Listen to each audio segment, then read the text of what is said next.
आज सुबह पटना में एक नाव पलट गई। गंगा में 3 लोग डूबकर मर गए, 7 लोगों को किसी तरह बचाया जा सका, 4 लोग अभी भी लापता हैं, जिनकी तलाश एसडीआरएफ की टीम कर रही है। लेकिन इस खबर को सिर्फ एक दुर्घटना समझकर पढ़ना या आगे बढ़ जाना ठीक नहीं होगा। हमें यह समझना होगा कि जिस इलाके में यह घटना हुई, वहां लोग आज भी नाव का इस्तेमाल क्यों कर रहे हैं, सड़क और पुल के इंतजाम कितने हैं, कितने बाकी हैं, कितने बने हैं, लाइफ जैकेट जैसी बुनियादी सुरक्षा की स्थिति क्या है, बिहार में नाव हादसों का इतिहास क्या है और सरकार को इस दिशा में क्या ठोस कदम उठाने चाहिए। बारंबार प्रणाम, मेरा नाम सूरज कुमार, आप न्यूज पिंच देख रहे हैं। गुरुवार की सुबह उमानाथ घाट पर किसानों की एक टोली जमा हुई और यह कोई असामान्य बात नहीं थी, क्योंकि इस घाट से हर रोज इसी तरह लोग नाव पर सवार होकर गंगा के उस पार दियारा में अपने खेत जाते हैं। आज भी वही हुआ। एक छोटी नाव पर 14 से 15 लोग बैठे और नाव घाट से निकल पड़ी। दियारा में हवा तेज होती है क्योंकि वहां खुला मैदान है और नदी की धारा भी चौड़ी रहती है। अब इसी दौरान हवा का एक तेज झोंका आया।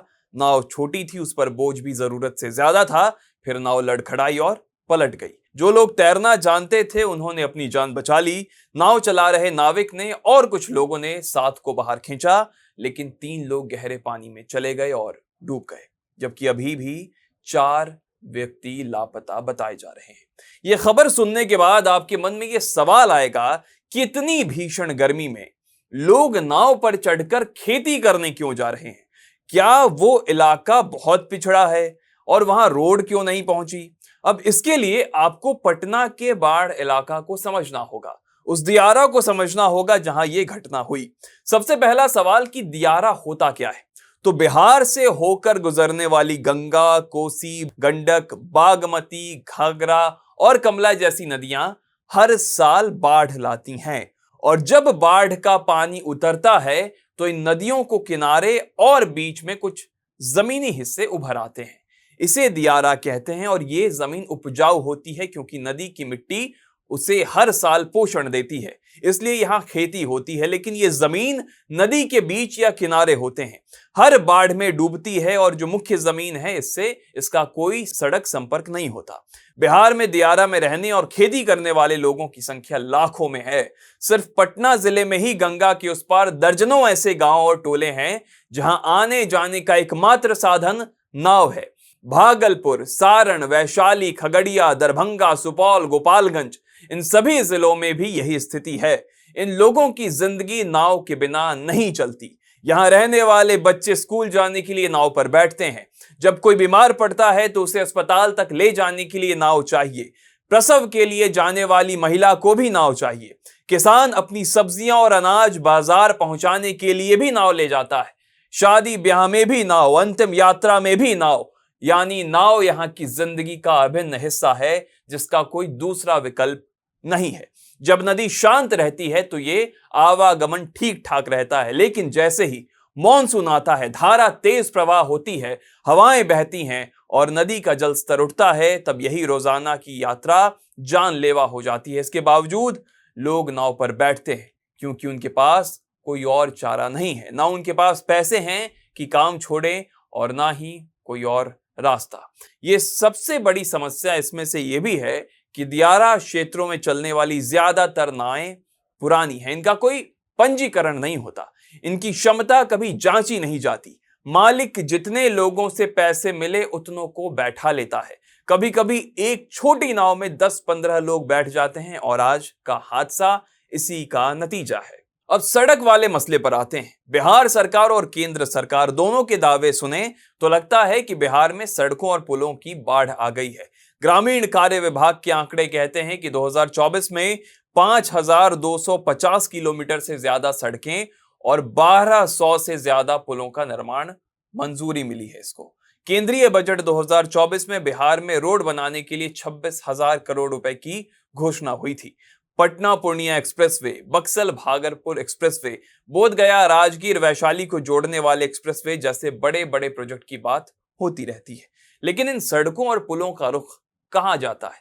शहरों की तरफ, उन इलाकों की तरफ जहां पहले से कनेक्टिविटी है और उसे और बेहतर करना है।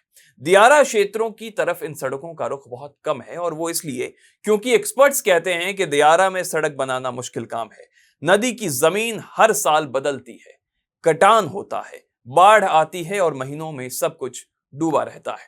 पुल बनाने की लागत बहुत ज्यादा है, लंबे लंबे पुल चाहिए क्योंकि नदियां चौड़ी है। अब बात करते हैं लाइफ जैकेट की। क्या आज उमानाथ घाट से निकली उस नाव में लाइफ जैकेट था? जवाब है नहीं। क्या वहां कोई लाइफ बॉय था? जवाब है नहीं। क्या कोई प्रशिक्षित बचाव कर्मी था? जवाब है नहीं।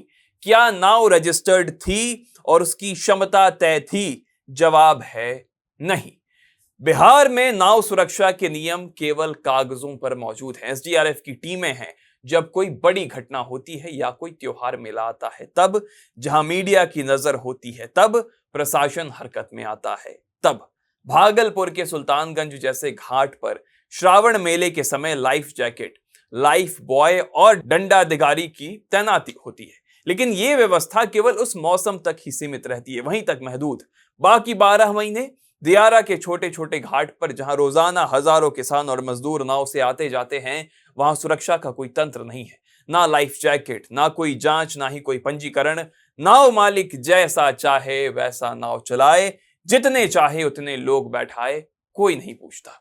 एक साधारण लाइफ जैकेट की कीमत 200 से 500 रुपए होती है।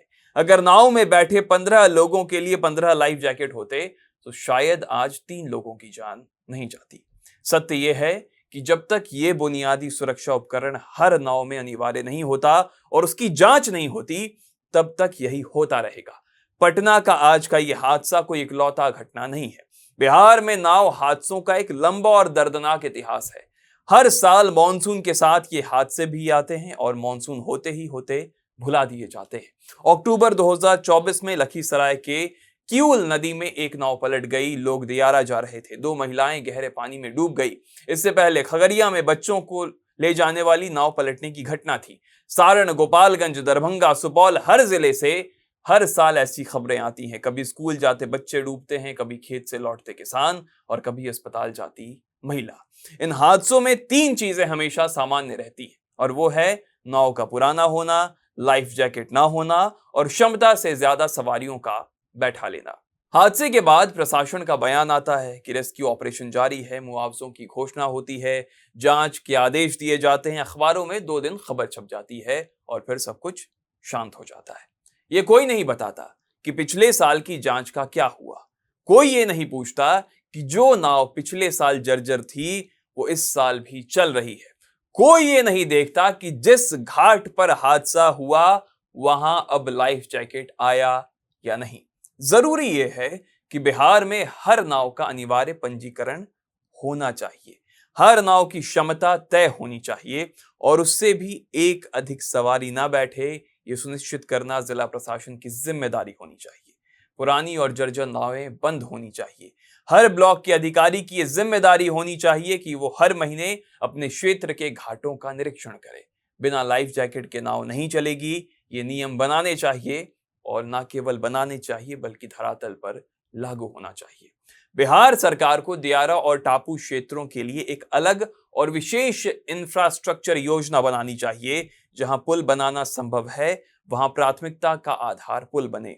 जहां पुल बनाना संभव नहीं है वहां सरकारी फेरी सेवा शुरू हो। ये फेरी मोटर बोट हो, पंजीकृत, संचालन ट्रेड लोग करें। केंद्र और राज्य दोनों को मिलकर इस दिशा में काम करना होगा। अभी होता यह है कि हादसा होने के बाद एसडीआरएफ पहुंचती है, यह गलत तरीका है। हर उस नदी क्षेत्र में जहां नाव से आवागमन होता है वहां एसडीआरएफ की टीम तैनात होनी चाहिए, रेस्क्यू बोट मौजूद होने चाहिए। ट्रेंड जो गोताखोर हैं वो हर ब्लॉक में कम से कम एक केंद्रीय चौकी तो होनी चाहिए जो तुरंत प्रतिक्रिया दे सके। उम्मीद है बिहार सरकार, मुख्यमंत्री सम्राट चौधरी इस पर ध्यान देंगे। आपकी इस पूरी खबर पर क्या राय है हमें बताइएगा। वीडियो शेयर जरूर कीजिएगा क्योंकि दूर से मामूली दिखने वाली चीज में एक बहुत बड़ी बीमारी छिपी बैठी है जिसे वक्त रहते सुधारना पड़ेगा, वरना इस तरह के हादसे होते रहेंगे, हेडलाइन बनती रहेंगी, लोग भुला दिए जाएंगे। चैनल को सब्सक्राइब भी कीजिएगा ताकि हमारा हौसला बना रहे। मेरा नाम सूरज है, देखते रहिए न्यूज़ पिंच। शुक्रिया।